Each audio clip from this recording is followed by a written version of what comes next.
வணக்கம். தினோ யூடியூப் சேனலுக்கு தங்களை இனிதே வரவேற்கிறோம். இந்த நாள் இனிய நாளாக அமைய இறைவனை வணங்கி வாழ்த்துகிறேன்.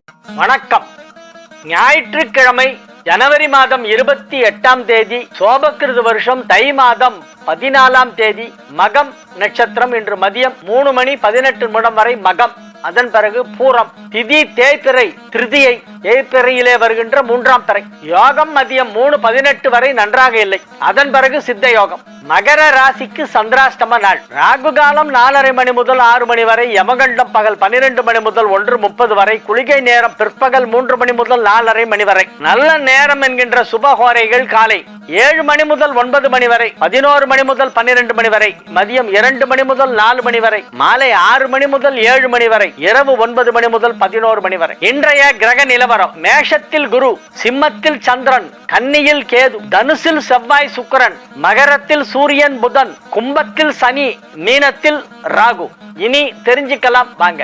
முக்கடல் சங்கமிக்கும் கன்னியாகுமரியில் சூரியன் மறைவதை பல ஆயிரம் பேர் பார்த்து ரசிக்கிறார்கள். சூரிய உதயத்தை வணங்குகிறோம், ஆனால் அஸ்தமனத்தை வணங்குவதில்லை. அஸ்தமத்தை பார்த்து ரசிக்க மட்டுமே வேண்டுமா, அல்லது சம்போ மகாதேவா என கூறி வணக்கம் செலுத்த வேண்டுமா? அதாவது சூரியன் உதிக்கும் பொழுது நாராயணனின் திருநாமத்தை சொல்ல வேண்டும். காலையில சூரியன் உதிக்கும் போது பார்த்தோம்னா நாராயணா நாராயணா நாராயணா, பெருமாளே காப்பாத்துன்னு சூரிய உதயத்தை பார்த்து பெருமாளை வழிபட வேண்டும். சூரியன் மறையும் பொழுது சம்போ மகாதேவ நமச்சிவாய நமச்சிவாய, ஓம் நம சிவாய ஓம் நம சிவாய என்று சிவபெருமானை வணங்க வேண்டும்.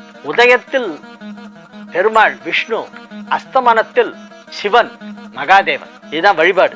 இந்த கேள்வியை கேட்டவர் ராமாபுரத்திலிருந்து லட்சுமி வடுகநாதன் சிவமயம் ஆட்சியவர்கள்.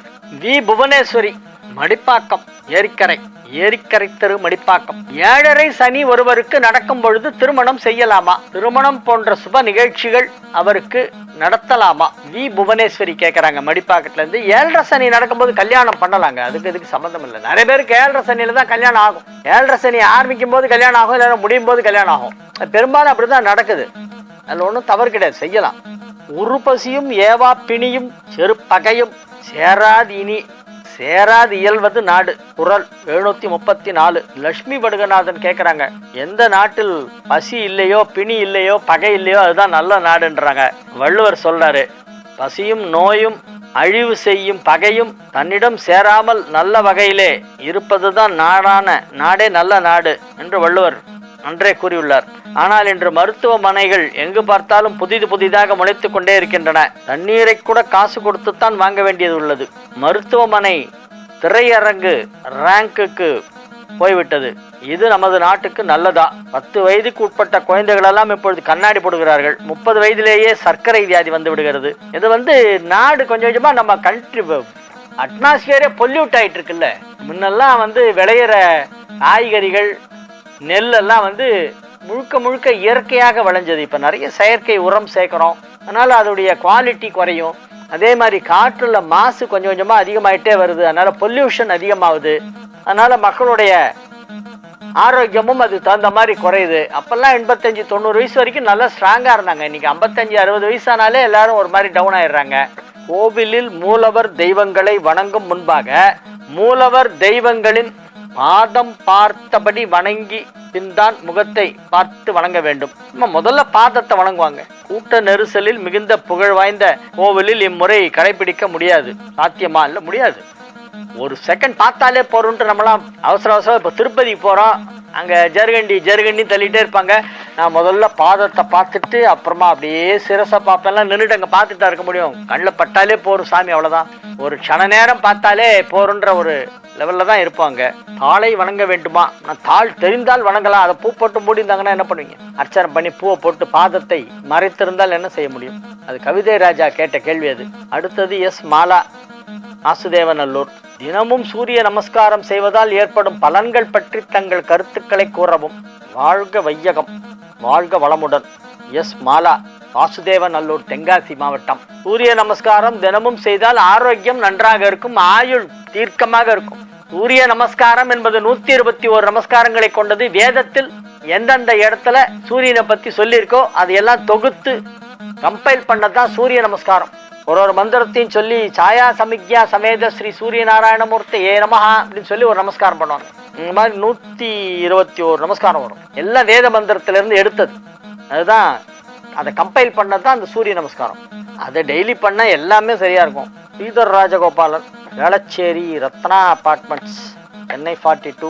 ஸ்ரீதர் ராஜகோபாலன் எப்பவுமே நல்ல பிரில்லியன்ட் கொஸ்டின்ஸா கேட்பாரு. இன்னைக்கு பர்சனல் கொஸ்டினா கேட்டாரு. போனா போறது 6/1/1999 சிம்மராசி பூர நட்சத்திரம் கண்டகச்சனி ஆரம்பித்துள்ளது. வரும் மே மாதத்திலிருந்து குரு பகவான் 10ல் வர உள்ளார். அவனது படிப்பு மற்றும் வேலை எவ்வாறு அமையும் என்பதை மட்டும் உங்கள் மூலம் அறிய ஆவலாய் உள்ளேன். சிம்மராசி பூர நட்சத்திரம் 10ல் குரு வருது. சரி, பூர நட்சத்திரம்னா அப்போ சுக்கிரதசை முடிஞ்சு சூரியன் முடிஞ்சு சந்திராசை நடந்துட்டு இருக்கும். இப்போ அந்த பையனுக்கு நல்லா இருக்கும், ஒன்றும் ப்ராப்ளம் இல்லை. கண்டக சனி ஒன்றும் பாதிப்பு ஏற்படுத்தாது, கவலைப்படாதீங்க. தீபத்தை ஏற்றி வைத்த இடத்தின் பக்கத்தில் உட்காரக்கூடாது என்று சொல்கிறார்களே, அப்படிலாம் ஒன்றும் இல்லைங்க. பக்கத்தில் தீபத்தை வச்சுட்டு உட்காரலாம். அதில் என்ன எதிர உட்காரணுமா? என்ன மீன் பண்றீங்க? புரியல. ஒரு தீபத்தை ஏற்றி வச்சுட்டு அதுக்கு பக்கத்தில் உட்காண்டா என்ன தப்பு? எனக்கு புரியல. சினோ டிராவலர் யூடியூப் சேனலுக்கு தொடர்ந்து ஆதரவு தாருங்கள். வேற்று கிரகவாசிகள் என்று சொல்கிறார்களே, ஏலியன்ஸ், அவர்கள் இருக்கிறார்களா? அப்படி ஏதாவது உண்டா? நாம் நம்மை சுற்றியுள்ள பூமியை சுற்றியுள்ள 9 கிரகங்களை வைத்து ஜோசியம் பார்ப்பது போல் அவர்கள் நமது பூமியை ஒரு கிரகமாக சேர்த்து அதை வைத்து ஜோசியம் பார்ப்பார்களா? நல்லா இருக்கு இந்த கற்பனை. ஆனா ஏலியன்ஸ் இருக்க மாதிரி இங்கிலீஷ்ல தான் நிறைய படம்லாம் வந்திருக்கு. அதை பத்தி ஏலியன்ஸ் எங்கேயோ வந்தாங்க, இறங்கினாங்க, வேற்று கிரகவாசிகள்லாம் ஏதோ ஒரு ராக்கெட் மாதிரி ஏதோ ஒன்றுத்துல இறங்கினாங்க அப்படின்லாம் நிறைய எதெல்லாம் படிச்சிருக்கோம். அவ்வளோதானே ஒழிய I don't know how for it is true. நான் பார்த்தது இல்லை. அவங்களே தான் அடுத்த கேள்வி கேட்குறாங்க. ஒரு மண்டலம் என்பது 40 நாட்களா அல்லது 45 நாட்களா அல்லது 48 நாட்களா? நல்ல கேள்வி இது. 40 days ஒரு மண்டலம் வச்சுக்கலாம், 45 வச்சுக்கிற கணக்கும் உண்டு, 48 உண்டு, மூணுமே கரெக்ட். 45 ஏன் வச்சுக்கிறாங்கன்னா 3 பட்சம். ஒரு 15 daysங்கிறது ஒரு பட்சம். ஒரு பிட்வீன் ஒரு அமாவாசை அண்ட் ஒரு பௌர்ணமி எவ்வளவு நாள்? 15 நாள். அதனால அதற்கு பேர் ஒரு பட்சம்னு சொல்லுவாங்க. ஒரு ஃபார்ட்நைட், பைவீக்லி. அந்த ஒரு ஃபார்ட்நைட்டை 3 தரம் போட்டோம்னா திரிபட்சம்னு சொல்றது. 45 நாள் தான் கரெக்ட். திரிபட்ச மண்டலம்னு சொல்லுவாங்க. அதை திரிபட்ச மண்டலம்னா 3 பட்சம் சேர்ந்தது ஒரு மண்டலம் அப்படின்னு ஒரு கணக்கு. அதுதான் கரெக்ட். 40 days, 48 days, அதுவும் 48 days எல்லாம் சில பேர்லாம் ஒரு மண்டலமா கணக்கு வச்சுப்பாங்க. But 45 is correct. ஏன்னா 3 பட்சம். ஒரு அமாவாசை டு பௌர்ணமி, பௌர்ணமி டு அமாவாசை, மறுபடியும் அமாவாசை டு பௌர்ணமி, அது 3 பட்சம் வந்துடும். அதனால 45 நாட்கள் என்பது மண்டலம் என்ற கணக்குக்கு சரியாக இருக்கும். அவங்களே தான் கேட்குறாங்க. அடுத்த கேள்வி. லட்சுமி வடுகநாதன் ஆட்சி சிவமயம். திருச்செந்தூர் முருகன் கோவில் மூலவருக்கு பின்புறம் சிறிய குகை போன்ற பகுதியில் பஞ்சலிங்கங்கள் உள்ளன. அவற்றின் சிறப்பு என்ன? பிரம்ம முகூர்த்த வேளையில் தேவலோகத்தை சேர்ந்தவர்கள் வழிபடுவதாக ஐதீகம் என்று கூறுகிறார்களே. ஆமா, நானும் அந்த பஞ்சலிங்கங்கள் உள்ள போய் இப்படி குகை உள்ள போய் பார்க்கணும். பார்த்துருக்கேன், அது தரிசனம் பண்ணியிருக்கேன். ஆமா, அது உண்மை. தேவலோகத்துல உள்ளவெல்லாம் வழிபடக்கூடிய ஒரு இடம் அது. இன்னொன்னு தெரியுமா? திருச்செந்தூர்ல மூலவருக்கு பின்னால ஒரு லிங்கம் இருக்கு, சன்னதியிலே. மூலவர் சன்னதி. நீங்க சொல்றது பஞ்சலிங்கங்கிறது அந்த குகை மாதிரி இப்படி உள்ள சுத்திட்டு போகணும். நான் சொல்றது மூலவர் முருகர் இருக்கார் இல்லையா, அவருக்கு பக்கத்துல ஒரு சிவலிங்கம் இருக்க, பேர் ஜெகநாதர்னு பேர். அந்த சிவலிங்கத்தை தான் முருகர் எப்போதும் பூஜை செய்து கொண்டே இருக்கிறார். திருச்செந்தூர் முருகன் பூஜா கோலத்தில் இருப்பவர், பூஜா மூர்த்தி. எப்போதும் சதா சர்வ காலமும் சிவ பூஜை செய்து கொண்டிருக்கிறார். முருகன் கோயில்கள்லயே பிரதோஷம் ரொம்ப ரொம்ப பிரமாதமா இருக்கிறது 2 இடம். ஒன்னு திருச்செந்தூர், இன்னொன்னு திருப்பரங்குன்றம். ஏன்னா பக்கத்துல சிவன் இருக்கிறதுனால உள்ளே சிவன் 2 இடத்துலயும். திருச்செந்தூர் முருகன் கோவில்ல பிரதோஷம் ரொம்ப கிராண்டா பண்ணுவாங்க. ஏன்னா உள்ளுக்குள்ள ஒரு சிவலிங்கம் இருக்கு மூலவருக்கு பக்கத்துல. அது நம்ம இங்கே பார்க்கும்போது தெரியாது, நம்ம உள்ள போய் பார்க்க முடியாது. அது உள்ள வச்சிருக்காங்க. அந்த மூலவர் பூஜை செய்து கொண்டிருக்கும் அந்த சிவபெருமானுக்கு பெயர் ஜெகநாதன். அவங்களே தான் கேட்குறாங்க. அடுத்த கேள்வி. ராமாபுரம் லட்சுமி வடுகநாதன் ஆட்சி சிவமயம். மாதங்களில் நான் மார்கழியாக இருப்பேன் என்று கிருஷ்ண பரமாத்மா சொல்லியும் கூட பலர் மார்கழியை பீடை மாதம் என கூறுகிறார்களே, பீடு உடைய மாதம் தானே? ரொம்ப கரெக்ட். பிரமாபுரமேவிய பெம்மான் பீடுடைய. கடும் குளிர் என்பதால் அந்த நாளில் சுப நிகழ்ச்சிகளை நடத்தாமல் இருந்திருக்கலாம். இன்றும் அது தொடர்கிறதா? இடம் வாங்க விற்க கூடவா இது உகந்ததில்லை. இடம் வாங்கலாம் விற்கலாம், நான் தான் என் ப்ரோக்ராம்ல சொல்லிட்டே இருக்கேனே. வீடு வாங்கலாம் விற்கலாம் மார்கழியில அப்படின்னு நான் தான் முதல்ல இருந்தே சொல்லிட்டு இருக்கேனே. கல்யாணம் மட்டும்தான் பண்ண மாட்டாங்க, மற்ற எல்லாம் பண்ணுவாங்க. சிவபெருமானின் திரு உருவச் சிலை வட இந்தியாவிலே பல இடங்களில் இருக்கிறது. சில இடங்களில் மட்டும் உள்ளது. சுருட்டப்பள்ளியில் பள்ளி கொண்ட சிவனாக திருவுருவத்தோடு இருக்கிறார். அதே போல் சிவனின் திரு உருவமாக தமிழகத்தில் வேறு ஏதும் ஊரில் உள்ளதா? இருக்கு, 1 2 இருக்கு. இந்த முகலிங்கம் இருக்கு, 2 3 இடத்துல இருக்கு. உருட்டப்பள்ளிலாம் வந்து தொண்டை நாடு தானே, இப்பதானே அது ஆந்திரான்னு சொல்றோம். தொண்டை நாடு தானே எல்லாமே. லிங்கம் வந்து சிவனாகவும் ஆவுடை வந்து மனோன்மணிம்பாங்க. அம்பாள் தான் அது ஆவுடை. சிவலிங்க வடிவமாக காட்சி தருகிறார் தென்னிந்தியாவிலே பல இடங்களிலே. இதுதான் வந்து இங்கே வழிபாட்டு முறை. எனவே இது வந்து மிக சிறப்பான ஒரு வழிபாடு, சிவலிங்க வழிபாடுங்கிறது. திருவுருவ வழிபாட்டை காட்டிலும் இந்த சிவலிங்க வழிபாட்டிற்கு பலன் அதிகம், சுலபமா கிடைக்கும். முன்பெல்லாம் பஞ்சாங்கம் படிக்கும்பொழுது இந்த வருடம் இவ்வளவு மழை பெய்யும், இன்னென்ன விளைச்சல் ஏற்படும், நல்ல விளைச்சல் இருக்கும், விவசாயம் செழிக்கும் அப்படின்லாம் சொல்லுவாங்க. சில வருடம் வந்து பஞ்சம் ஏற்படும் என படிப்பார்கள் பஞ்சாங்கத்துல. அதே மாதிரியே நடக்கும். இப்பொழுது விஞ்ஞான பூர்வமாகவும் ஆன்மீக ரீதியாகவும் பார்த்தால் கூட இந்த மாதிரி பேரிடர்கள், இந்த மழைகள் பற்றி ஜோதிடர்கள் எதிர்கொள்ளவில்லையே. ஏன் அண்மையில் தினோ டிராவலர் யூடியூப் சேனலுக்கு தொடர்ந்து ஆதரவு தாருங்கள். ஏன் கண்டுபிடிக்க முடியவில்லை? இயற்கை நீர்வழி தடங்களை, காடுகளையும் மற்ற உயிரினங்களையும் மனிதன் மதிக்காதது தான் காரணமா? ஆமா, நீர்வழி தடத்தெல்லாம் அவங்க வந்து ஆக்கிரமிச்சிட்டாங்க. ஏரியெல்லாம் வந்து பிளாட் போட்டு ஏரியா வைக்கிட்டாங்க. இந்த இயற்கையான ஒரு பள்ளமான இருக்கிற பகுதியை ஏரின்னு சுற்றி வர கரை மட்டும் கட்டுவாங்க, ஏரின்னு வச்சிருப்பாங்க. இப்போ அதெல்லாம் உடைச்சி ஏரியில் வீடு கட்டினா தண்ணி வராமல் என்ன பண்ணும்? அதனால மனிதன் செய்த தவறு தான் அது.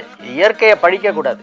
மரங்கள் எவ்வளோ மரம் வெட்டியிருக்காங்க தெரியுமா? ரோடு போடுறேன், அகலப்படுத்துறேன், மரத்தெல்லாம் வெட்டி. மழை வந்து அந்த மரம் இருக்கணும். திருவான்மையூர் மருந்தீஸ்வரர் மேற்கு நோக்கி காட்சியளிக்கிறாரே, அது ஏன்? பொதுவாக சிவன் பெரும்பாலான தலங்களில் கிழக்கு நோக்கித்தானே இருப்பார். அப்படி இல்ல, இஷ்டலிங்கேஸ்வரர் கூட மேற்கு நோக்கி தான் இருக்கார். இஷ்டலிங்கேஸ்வரர் கூட மேற்கு நோக்கி தான் இருக்கு. இஷ்டலிங்கேஸ்வரர் ரொம்ப பவர்ஃபுல்லான ஒரு சிவன் கோயில். சென்னையில சேப்பாக் ஸ்டேடியம்க்கு எதிர பிரஸ் கிளப் ஆஃப் இந்தியா இருக்கும். சென்னை பிரஸ் கிளப் அதுக்கு பக்கத்துல இருக்கு. ரொம்ப அற்புதமான ஒரு பழமையான சிவன் கோயில். மேற்கு பார்த்த பிரம்மாண்டமான சிவலிங்கம் இஷ்டலிங்கேஸ்வரர். தரிசனம் பண்ணுங்க. மேஷ ராசிக்கு இன்றைய நாள் நன்மைகள் அதிக அளவிலே நடைபெறக்கூடிய நல்ல நாள். குருவிற்கு 5ஆம் இடத்திலே சந்திரன், ராசியிலே குரு. மேஷ ராசியிலே குரு 5ஆம் இடத்தில் உள்ள சந்திரனை பார்க்கிறது. 9ஆம் பார்வையாக 9ஆம் இடத்திலே இருக்கும் செவ்வாய் சுக்கிரனை குரு பார்க்கிறது. செவ்வாய்க்கும் குரு பார்வை, சுக்கிரனுக்கும் குரு பார்வை, சந்திரனுக்கும் குரு பார்வை. 3 கிரகங்களை குரு ராசியில் இருந்து பார்த்து கொண்டிருக்கிறது. எனவே இது ஒரு நல்ல நாள். மேஷ ராசிக்காரர்களே பொதுவாக ரொம்ப சுறுசுறுப்பாக இயங்குவார்கள். தனது நேரத்தை வீணடிக்கவே மாட்டார்கள். சும்மா வம்பு தும்பு பேசுறது, அரட்டை அடிக்கிறது, தேவையில்லாம யாரையோ பத்தி எல்லாம் வந்து நக்கலா கிண்டல் பண்ணி கமெண்ட் அடிக்கிறது, இதெல்லாம் அவங்க செய்ய மாட்டாங்க. தான் வேலை உண்டு, தான் உண்டு. எந்த நேரத்திலும் தனது வேலையே குறியாக இருக்கக்கூடியவர்கள், கடமையே கண்ணாக கருதி செய்து கொண்டிருப்பவர்கள் மேஷ ராசியினர். எனவே இன்றைய தினம் அதற்கு ஏற்றாற்போல் உங்களுடைய பணிகளை எல்லாம் வெகு சிறப்பாக செய்து முடிப்பீர்கள். உங்கள் அலுவலகத்தில் உங்களுக்கு பெயர், புகழ், செல்வாக்கு மிகச் சிறப்பாக இருக்கும். குடும்பம் அமைதியாக இருக்கும், ஆரோக்கியம் நன்றாக இருக்கும். குடும்பத்தில் உள்ளோர் அனைவரும் ஒற்றுமையாக இருப்பார்கள், மிகுந்த ஒற்றுமையுடன் இருப்பார்கள் குடும்பத்தார் அனைவரும். எனவே இது ஒரு நல்ல நாள். ரிஷப ராசிக்கு இன்றைய தினம் மிக சிறப்பான நாள். ராசி அதிபதியை குரு பார்த்து கொண்டிருக்கிறது. எனவே நன்மைகள் அதிக அளவிலே நடைபெறும். ஆரோக்கியத்தில் நல்ல முன்னேற்றம் ஏற்படும். நீங்கள் மகிழ்ச்சியாக இருப்பீர்கள். உங்கள் குடும்பத்தில் சுப நிகழ்ச்சிகள் நடத்த வேண்டும் என்று யோசனை செய்து கொண்டிருப்பார்கள், ஆலோசனை செய்து கொண்டிருப்பார்கள். எப்படி செய்யலாம், எப்பொழுது செய்யலாம், எங்கே வைத்துக் கொள்ளலாம் என்றெல்லாம் யோசனை இப்பொழுது நடைபெற்றுக் கொண்டிருக்கும். எனவே இது ஒரு நல்ல நாள். அதிக அளவிலே நன்மைகள் நடைபெறக்கூடிய நல்ல நாளாக இந்த நாள் விளங்கும். நீங்கள் மகிழ்ச்சியாக இருப்பீர்கள். மிதுன ராசிக்கு இன்றைய தினம் மிக மிக சிறப்பான நாள். மிதுன ராசி அன்பர்களுக்கெல்லாம் இப்பொழுது ஒரு நல்ல யோகமான நேரம் நடைபெற்றுக் கொண்டிருக்கிறது.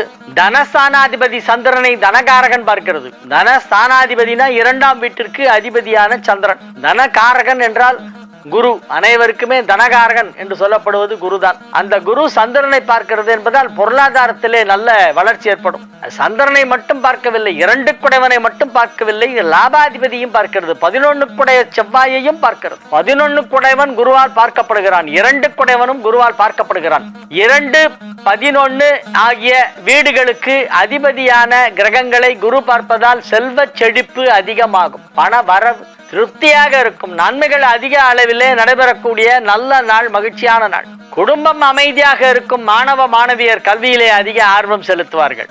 கடக ராசிக்கு இன்றைய நாள் நன்மைகள் அதிக அளவிலே நடைபெறக்கூடிய மிக மிக சிறப்பான நல்ல நாளாக விளங்குகிறது. ராசிக்கு 2ஆம் இடத்திலே ராசி அதிபதி சந்திரன் அமர்ந்து கொண்டு குருவால் பார்க்கப்படுவது மிக சிறப்பான யோகம். 7ஆம் இடத்திலே சூரியனும் புதனும் இணைந்திருப்பது ஒரு நன்மை செய்யக்கூடிய கிரக அமைப்பு. எனவே வியாபாரத்தில் நல்ல வளர்ச்சி ஏற்படும், பொருளாதாரத்திலே நல்ல முன்னேற்றம் ஏற்படும், உங்கள் உழைப்புக்கு ஏற்ற ஊதியம் கிடைக்கக்கூடிய நேரம் வந்துவிட்டது. ஒரு சிலர் தங்களுடைய அலுவலகத்தை மாற்றிக்கொள்வார்கள் அல்லது அலுவலகமே உங்கள் இடத்தை மாற்றும். இடமாற்றம் உண்டு. நீங்களா வேற வேலைக்கு போவீங்க, இல்ல அவங்களா உங்களை டிரான்ஸ்பர் பண்ணுவாங்க, இல்ல ஆபீஸை ஷிஃப்டிங் பண்ணுவாங்க வேற பில்டிங்க்கு. 1ஆம் தேதியில இருந்து புது பில்டிங், புது இடம், வேலை பார்க்குற இடம் மாறும், நிறைய பேருக்கு மாறும். எனவே அதற்கு உங்களை நீங்கள் தயார்படுத்திக் கொள்ள வேண்டும். புதிதாக செல்ல போகும் இடத்தில் உங்களுக்கு இன்னும் அதிக செல்வாக்கு கிடைக்கும், மதிப்பு மரியாதை அதிகரிக்கும். நன்மைகள் நடைபெறுகின்ற நல்ல நாள், மகிழ்ச்சியான நாள். உங்கள் உத்தியோகத்திலே பெரிய பதவி கிடைக்கும், வியாபாரத்தில் மிகப்பெரிய வளர்ச்சி ஏற்படும், ஆரோக்கியம் நன்றாக இருக்கும், குடும்பம் அமைதியாக இருக்கும், குழந்தைகள் நன்றாக இருப்பார்கள், பிள்ளைகளின் வளர்ச்சி கண்டு நீங்கள் மகிழ்ச்சி அடைவீர்கள். கன்னி ராசிக்கு இன்றைய நாள் நன்மைகள் நடைபெறக்கூடிய நல்ல நாள். கன்னி ராசி அன்பர்கள் எல்லாம் இன்றைய தினம் மிகுந்த உற்சாகத்துடன் காணப்படுவார்கள். ராசி அதிபதி 5ஆம் இடத்திற்கு வந்து அங்கு சூரியனோடு இணைந்திருக்கிறது என்பது ஒரு அற்புதமான யோகம். 4ஆம் இடத்திலே இருந்த புதன் 5ஆம் இடத்திற்கு வந்துவிட்டது. அங்கே சூரியனோடு இணைந்து புத ஆதித்ய யோகம் என்னும் மிகப்பெரிய வலுவான ஒரு யோகத்தை பெற்றிருக்கிறது. எனவே நன்மைகள் அதிக அளவிலே நடைபெறும், மகிழ்ச்சியாக இருப்பீர்கள், வெற்றிகரமாக உங்கள் வேலைகளை எல்லாம் செய்து முடிப்பீர்கள், வாழ்க்கை தரம் உயரும், வியாபாரத்தில் நல்ல வளர்ச்சி ஏற்படும். சேனலுக்கு தொடர்ந்து ஆதரவு தாருங்கள். பேச்சுவார்த்தை நடைபெறும். திருமண வயதில் உள்ளோர் திருமணத்திற்கு இப்பொழுது ஏதி குறிப்பார்கள். திருமண யோகம் வந்துவிட்டது. வியாபாரத்தை மிக பெரிய அளவிலே விரிவுபடுத்துவதற்கு ஏற்ற நேரம். துலாம் ராசிக்கு இன்றைய நாள் நன்மைகள் நடைபெறுகின்ற நல்ல நாள். 7ஆம் இடத்தில் குரு, 11ஆம் இடத்திலே சந்திரன், 11ஆம் இடத்து சந்திரனுக்கு குரு பார்வை, 7ஆம் இடத்தில் உள்ள ராசியை குரு பார்க்கிறது, 7லிருந்து குரு ராசியை பார்க்கிறது. எனவே நன்மைகள் அதிக அளவிலே நடைபெறுகின்ற நல்ல நாளாக இந்த நாள் விளங்கும். மகிழ்ச்சியான நல்ல நிகழ்ச்சிகளிலே நீங்கள் கலந்து கொள்வீர்கள். விருச்சிக ராசிக்கு இன்றைய தினம் மிக மிக சிறப்பான நன்மைகள் எல்லாம் நடைபெறக்கூடிய நல்ல நாளாக விளங்குகிறது. 9 குடைவன் 10ஆம் இடத்திலே அமர்ந்து கொண்டு குருவால் பார்க்கப்படுவது மிக சிறப்பான யோகம். மிக அற்புதமான நிலையிலே கிரகங்கள் எல்லாம் அமைந்திருக்கின்றன. செவ்வாயும் குருவும் பரிவர்த்தனை பெற்றிருப்பதால் விருச்சிகத்திற்கு மிகப்பெரிய அதிர்ஷ்டம், அதிர்ஷ்ட காற்று வீசுகிறது, மிகப்பெரிய அதிர்ஷ்ட காற்று வீசிக் கொண்டிருக்கிறது. எனவே இது நன்மைகள் நடைபெறுகின்ற நல்ல நாள், மகிழ்ச்சியான நாள். வியாபாரத்தில் பெரிய முன்னேற்றம், உத்தியோகத்தில் முன்னேற்றம், குடும்பத்தில் அமைதி, சந்தோஷம், குடும்ப வாழ்க்கை மகிழ்ச்சியாக இருக்கும், இல்லறம் நல்லறமாக நடைபெற்றுக் கொண்டிருக்கும். எனவே அனைத்து விதமான நன்மைகளும் அதிக அளவில் நடைபெறக்கூடிய நல்ல நாளாக விருச்சிகத்திற்கு இன்றைய தினம் விளங்கும். விருச்சிகத்திற்கு இன்றைய தினம் ரொம்ப நல்ல நாள். தனுசு ராசிக்கு இன்றைய நாள் சிறப்பான நாள். ராசி அதிபதி குரு 5ஆம் இடத்திலே இருக்கிறது. 5 குடைய செவ்வாய் ராசியிலே இருக்கிறது. குருவும் செவ்வாயும் இடமாற்றம் பெற்றிருக்கின்ற பரிவர்த்தனை யோகம். இந்த பரிவர்த்தனை யோகம் என்பது மிகப்பெரிய யோகம். அதிலும் குருவும் செவ்வாயும் பரிவர்த்தனையானால் குரு வீட்டில் பிறந்தவர்களுக்கும் நன்மை, செவ்வாய் வீட்டில் பிறந்தவர்களுக்கும் நன்மை. அதை தவிர கடகம், சிம்மம் போன்ற ராசிகளுக்கு செவ்வாய் யோகத்தை அளிக்கும் கிரகம் என்பதால் அவர்களுக்கும் நன்மை. எனவே இன்றைய தினத்திலே அமைந்திருக்கின்ற இந்த பரிவர்த்தனா யோகம் தனுசு ராசிக்கு மிகப்பெரிய நன்மையை செய்யும். தனுசு ராசியிலே உள்ள அன்பர்கள் எல்லாம் இப்பொழுது தொழிலை விரிவுபடுத்துவதிலே அக்கறை காட்டுவார்கள். எப்படியாவது இந்த தொழிலை இன்னும் சற்று பெரிய அளவிலே எடுத்து செல்ல வேண்டும் என யோசித்து அதற்கான வழிமுறைகளை பின்பற்றி தொழிலை பெரிய அளவிலே விரிவாக்கம் செய்வதற்கான திட்டங்களை தீட்டுவீர்கள், அவற்றை செயல்படுத்துவீர்கள். உங்கள் உத்தியோகத்திலே பெரிய பதவி கிடைக்கும், வியாபாரத்தில் மிகப்பெரிய வளர்ச்சி ஏற்படும், ஆரோக்கியம் நன்றாக இருக்கும், குடும்பம் அமைதியாக இருக்கும், குழந்தைகள் நன்றாக இருப்பார்கள், பிள்ளைகளின் வளர்ச்சி கண்டு நீங்கள் மகிழ்ச்சி அடைவீர்கள். மகர ராசிக்கு இன்றைய நாள் சந்திராஷ்டமம் இருக்கிறது. எனவே சற்று அமைதியாக இருக்க வேண்டும், அதிகமாக பேச வேண்டாம். இன்றைய நாள் உங்களுக்கு அதிக நன்மைகள் நடைபெற வாய்ப்பில்லை. எனவே அமைதியாக இருப்பது நல்லது. கும்ப ராசிக்கு இன்றைய தினம் மிக மிக சிறப்பான நாள், மகிழ்ச்சியான நாள். கும்ப ராசி அன்பர்கள் எல்லாம் இன்றைய தினம் உற்சாகத்துடன் காணப்படுவார்கள்.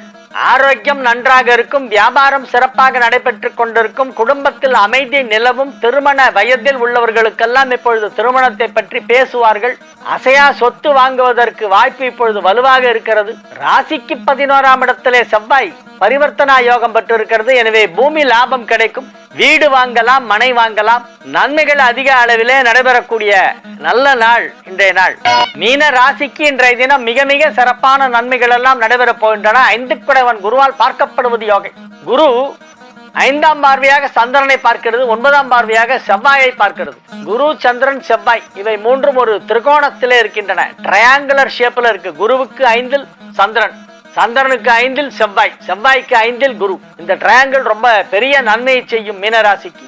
எனவே இது ஒரு நல்ல நாள், சந்தோஷமான நாள், உற்சாகமாக இருப்பீர்கள். சிரித்து சிரித்து மகிழக்கூடிய நல்ல நாளாக மீனராசிக்கு இன்றைய நாள் விளங்கும். சந்தோஷமாக இருப்பீர்கள். உங்களுடைய கவலைகள் எல்லாம் தீரும். எல்லா விதமான நன்மைகளும் நடைபெறக்கூடிய நல்ல நாளாக இந்த நாள் விளங்கும். சினி டிராவலர் யூடியூப் சேனலுக்கு தொடர்ந்து ஆதரவு தாருங்கள்.